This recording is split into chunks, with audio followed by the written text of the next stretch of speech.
adlaw sa tanan. Nandito si kaibigan. Sa lahat po ng makapanood nito, hindi ko lang alam kung ano po ang ipapaabot ng ating kaibigan, no? Mayroon pong ipapaabot si kaibigan na sana ay mapapakinggan po ninyo ito at i-share. Kaibigan,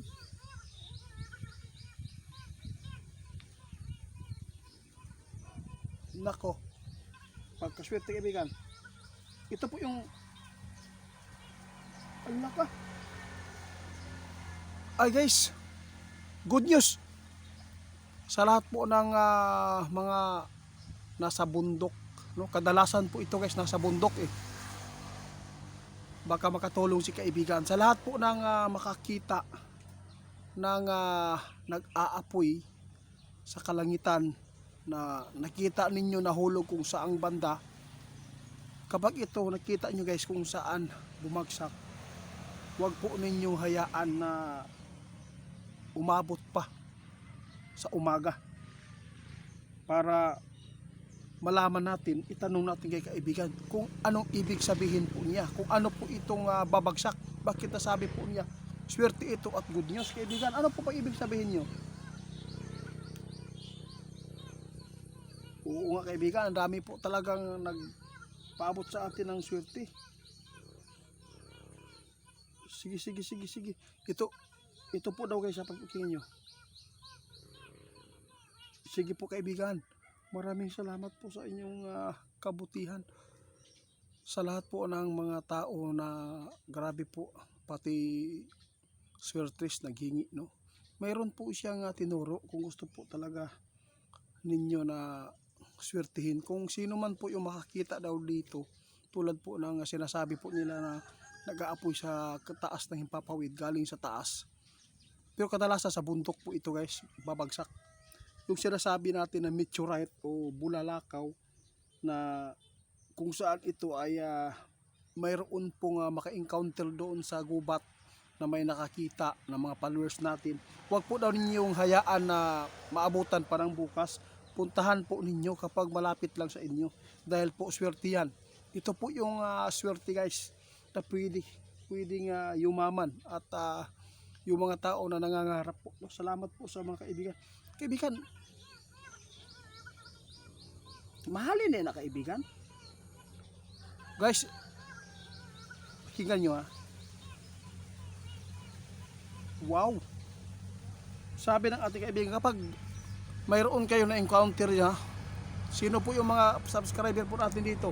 Kapag napanood po ninyo ito, baka mayroon kayong nakita, no, sa una kung saan bumagsak ang malaking apoy. Ito po ay pwedeng yumaman tayo at sinuro ni kaibigan ito dahil po ay sayang po daw talaga ang bumagsak doon sa kabundukan. Kapag nakikita ninyo, wag po daw ninyo ipagbukas pa, puntahan na ninyo, kasi ito po yung tulong ni kaibigan po sa lahat po ng naghingi ng mga pagpalarin kayo, no? Si kaibigan guys, napakabuti talaga ni kaibigan. Magtatanong lang po tayo kaibigan sa kanila kung